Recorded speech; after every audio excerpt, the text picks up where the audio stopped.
नाही, ओव्हरऑल सगळं स्थिती बघितल्यावर असं लक्षात येतं की प्रशासन कोणाच्या तरी हाताचं बाहुलं बनलेलं आहे।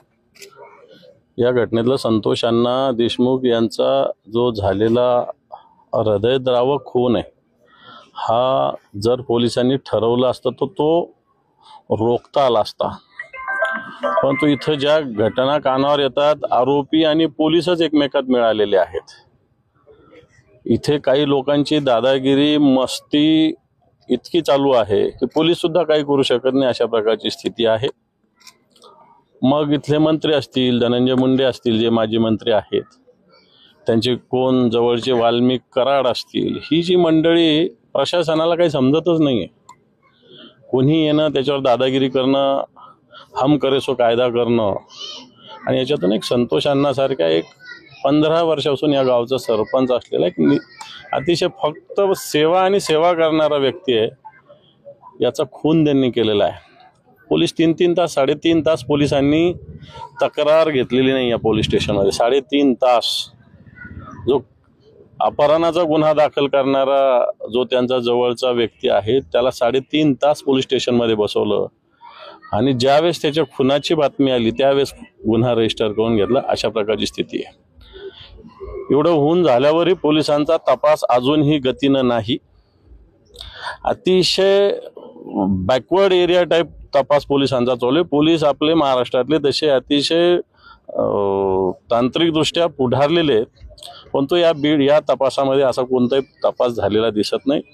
आरोपी अजून पूर्ण अटक नाही, त्यांचे मोबाईल जप्त नाही, पोलीस अधिकारी सुद्धा दोषी याच्यात। मी तर म्हणेल इथला PI कोण आहे त्याच्यावर सुद्धा गुन्हे दाखल झाले पाहिजे, कारण त्याला सगळं माहिती होतं, त्याला सुद्धा याच्यामध्ये आरोपी केलं पाहिजे। इथल्या PI ला सुद्धा आरोपी केलं पाहिजे याच्यामध्ये, आणि जे कोण वाल्मिक कराड वगैरे जी मंडळी आहे यांना सुद्धा याच्यामध्ये आरोपी केलं पाहिजे। यांच्यावर खंडणीचे गुन्हे दाखल होतात। हे राजरोसपणे इथल्या कंपनीच्या येऊन वॉचमनला मारहाण करतात, सगळ्या गोष्टी करतात। वाल्मिक कराड यांच्यावर फक्त खंडणीचा गुन्हा दाखल होतो। मला असं वाटतं वाल्मिक कराड असतील, इथले पोलीस स्टेशनचे PI असतील, यांना सुद्धा सह आरोपी इथं करण्याची आवश्यकता आहे। जर नाही केलं पोलिसांनी तर मला असं वाटतं अधिवेशन तोंडावर आहे। सरकारला दे माय धरणी ठाई केल्याशिवाय आम्ही राहणार नाही। बीडचं कुठेतरी बिहार होते अशी चर्चा या राज्यात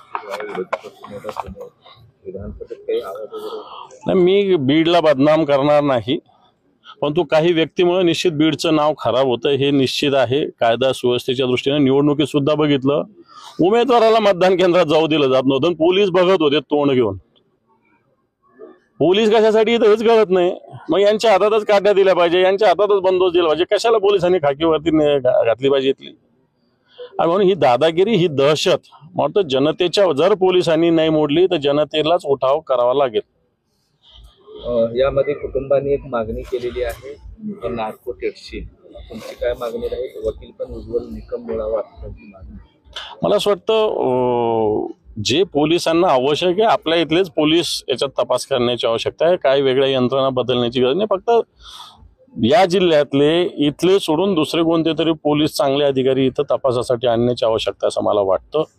बाकी जे पोलिसांना योग्य वाटेल ते करावं, परंतु याच्यातले मुख्य आरोपी अजूनही पोलिसांनी अटक केलेले नाही। त्याच्या पाठीमागचं मास्टरमाइंड सांगितलं मी, बिलकुल सगळं पोलिसांनी या सगळ्या याच्यात जे आरोपी अटक झाल्यानंतर त्याच्या CDR रिपोर्ट्स येतील। अपहरण झाल्यानंतर पोलिसांना संतोष अण्णांच्या भावानी, नातेवाईकांनी संपर्क साधलेला आहे। ते 15 मिनिटात येईल, 20 मिनिटात येईल, 30 मिनिटात येईल, 40 मिनिटात येईल सांगत होते। 3.5 तास संतोष अण्णा इथं आले नाही, शेवटी त्यांचं प्रेत इथं आलं। याचा अर्थ पोलीस अधिकाऱ्यांना ते कुठे आहे, काय आहे याचे डिटेल्स होते, आणि त्याच्यामुळे याच्यातले मास्टरमाइंड जे पोलीस अधिकारी आणि त्यांच्या मागे जे कोणी व्यक्ती आहेत इथले